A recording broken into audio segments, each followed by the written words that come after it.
வணக்கம் மக்களே, நான் உங்கள் பகலவன். இன்னைக்கு நம்ம வித்தியாசமா ஒரு வீடியோ பண்ண போறோம். என்னன்னு கேட்டிங்கன்னா, விலாகுன்னு சொல்லிக்கலாம். சரியா? எப்படிலாம் வீட்டில் சுதந்திர தினத்தை கொண்டாடலாம் அப்படின்னு நான் சில விஷயங்கள் சொன்னேன் இல்லையா? அதில் என்னால் முடிஞ்ச சில விஷயங்களை இம்ப்ளிமெண்ட் பண்ணியிருக்கிறேன். அதில் விஷயம் ட்ரை கலர் சட்னி. இதோ பாருங்க, ட்ரை கலர் சட்னி. தக்காளி சட்னி, தேங்காய் சட்னி, புதினா சட்னி. இதுல யாரோட பங்கு இருக்கு அப்படின்னு கேட்டீங்கன்னாக்கா, என்னோட அம்மாவோட பங்கும் மனைவியோட பங்கும். அப்போ நீ என்னடா செஞ்ச அப்படின்னு கேட்குறீங்களா? நான் என்ன பண்ணியிருப்பேன், கடைக்கு போய் தக்காளி, கொத்தமல்லி, புதினா வாங்கிட்டு வந்து கொடுத்தேன். சரி, இப்போ நான் என்ன பண்ண போறேன், இதை சுவைக்க போறேன்.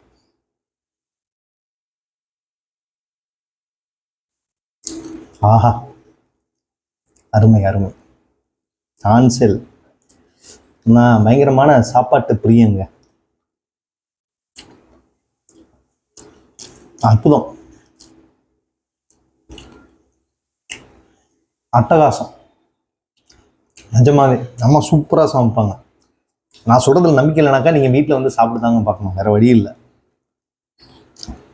என்னோட மனைவியும் வந்து ஒன்றும் சலிச்சம் இல்லை, அவங்களும் சூப்பராக சமைப்பாங்க. இன்னும் அதிகமாக சில விஷயங்கள்லாம் இப்போது சமையலில் எக்ஸ்பர்ட் ஆகலாம் ட்ரை பண்ணிட்டு இருக்காங்க. நான் அதை சாப்பிட்டு இன்னும் எப்படி மெருகேற்றிக்கலாம் அப்படிங்கிறதுக்கான டிப்ஸ்லாம் சொல்லிட்டு இருக்கேன். நிஜமாவே சூப்பராக இருக்கு ட்ரை கலர் சட்னி. உண்மையாகவே இன்னைக்கு தான் முதல் தடவை சாப்பிட்றேன் இந்த மூணுத்தையும் சேர்த்து.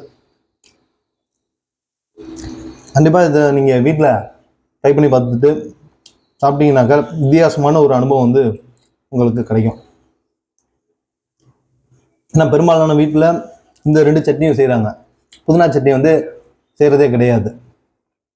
புதினா சட்னி செய்யும்போது இந்த ரெண்டு சட்னியும் செய்ய மாட்டாங்க. ஆனால் அது மூணுத்தையும் சேர்த்து ஒரு கலவையான சுவை வந்து கிடைக்குது பார்த்தீங்களா? அதை வந்து சான்ஸே இல்லைங்க. உங்களோட இப்போ பேசிக்கிட்டே பாருங்க, ஒரு இட்லியே எனக்கு காலி பண்ணிட்டேன் அதுக்காட்டியும். சரி, அடுத்ததா என்ன பண்ணியிருக்கோங்கிறது பார்க்கலாம்.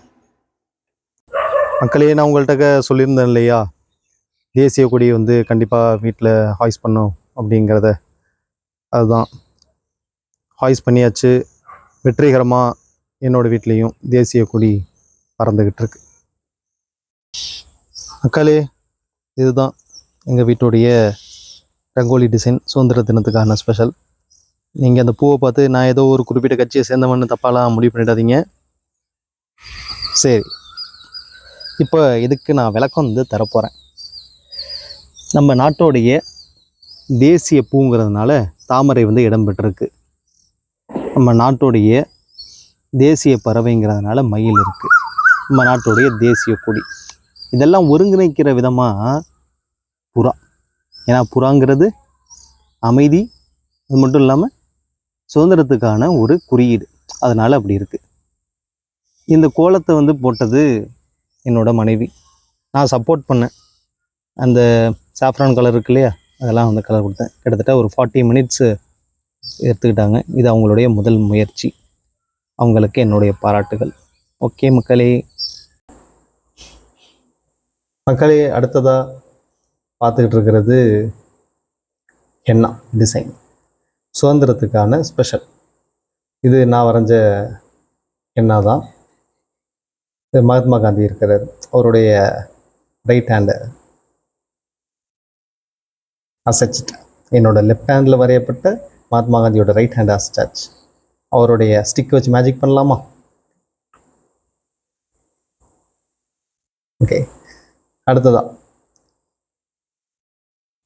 ஏன் ரைட் ஹேண்டோடைய ரைட் ஹேண்ட் என்ன வளர்றேன்னு நினைக்கிறீங்களா?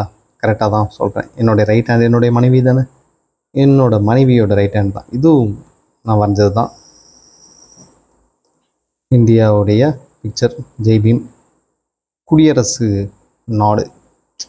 என்னுடைய விரலில் எப்படி இந்தியன் அப்படிங்கிறது இருக்கோ அதோடைய தொடர்பு தான் குடியரசு நாடு. ஓகே, இது உங்களுக்கு ரொம்ப ரொம்ப பிடிச்சிருக்கும்னு நான் நம்புகிறேன்.